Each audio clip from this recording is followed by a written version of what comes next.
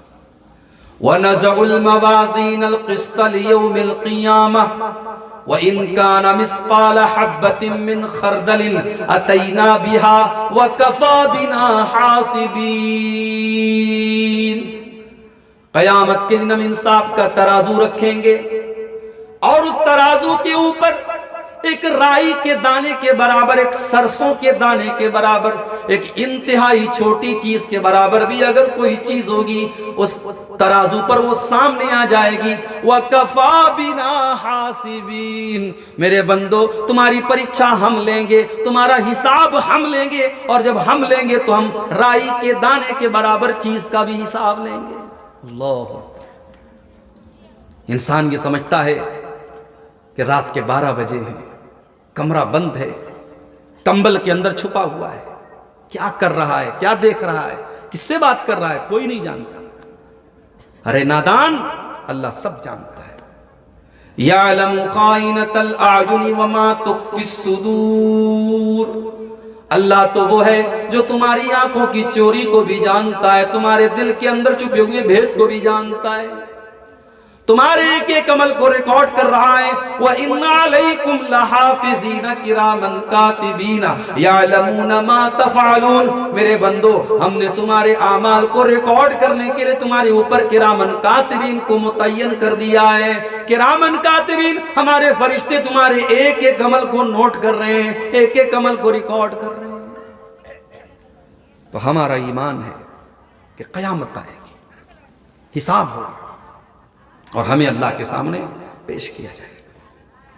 تو یہ 5ویں چیز ہے جس کے اوپر ایمان لانا انیوار ہے، ضروری ہے۔ اور 6ٹھی چیز والقدر خیرہ وشرہ، اور تقدیر کے اوپر بھی ایمان لانا ضروری ہے، آوشک ہے۔ تقدیر اچھی ہو چاہے بری ہو، تقدیر کے اوپر ایمان لانا ضروری ہے۔ ایک ہی گاؤں میں، ایک ہی محلے میں ایک کروڑ پتی آدمی ہے، اس کے پڑوس میں ایک آدمی کو 2 ٹائم کا کھانا بھی نصیب نہیں ہو رہا ہے۔ اللہ تعالیٰ نے سب کی روزی روٹی الگ الگ بنائی ہے۔ میرے پیارے ساتھیوں، آپ اپنے لیے محنت کیجئے، کوشش کیجئے، مگر یہ بات یاد رکھیے کہ آپ کے مقدر میں، آپ کی قسمت میں جو لکھا ہے وہی آپ کو ملنے والا ہے، قسمت سے زیادہ آپ کو نہیں مل سکتا۔ جس کا تقدیر کے اوپر ایمان ہوگا وہ کسی سے حسد نہیں کرے گا، کسی سے جلن نہیں کرے گا۔ آج بھائی بھائی سے جلتا ہے، پڑوسی پڑوسی سے جلتا ہے، رشتہ دار رشتہ دار سے جلتا ہے، کیوں؟ کیونکہ تقدیر کے اوپر ایمان نہیں۔ ارے ہم لوگ جب اپنی ماں کے پیٹ میں تھے، 4 مہینے کے ہو گئے، 120 دن کے ہو گئے، اللہ کے نبی فرماتے ہیں کہ 4 مہینے کا بچہ جب ہو جاتا ہے تو اس کے اندر روح پھونک دی جاتی ہے۔ اسی لیے گربھ پات کروانا حرام ہے، ایبارشن کروانا حرام ہے۔ مجبوری کی بات الگ ہے، ڈاکٹر نے کہہ دیا کہ عورت کی جان نہیں بچ سکتی ہے، خطرے میں ہے اس کی جان، حمل کو گرانا پڑے گا، ایک الگ مسئلہ ہے۔ عام حالات میں حمل کو گرانا حرام ہے، اور خاص طور سے جب 4 مہینے کا بچہ ہو جائے تو اللہ کے نبی فرماتے ہیں روح ڈال دی جاتی ہے، اور اللہ تعالیٰ ایک فرشتے کو بھیجتا ہے، اور وہ فرشتہ 4 چیزوں کو لکھتا ہے۔ فَيُكْتَبُ عَمَلُهُ وَأَجَلُهُ وَرِزْقُهُ وَشَقِيٌّ أَوْ سَعِيدٌ، اس انسان کا عمل لکھ دیا جاتا ہے، وہ کیا عمل کرے گا، اس کی عمر لکھ دی جاتی ہے، وہ کتنی عمر پائے گا، کتنی زندگی پائے گا، 20 سال جیے گا، 40 سال جیے گا، 50 سال جیے گا، 60 سال جیے گا، لکھ دیا جاتا ہے۔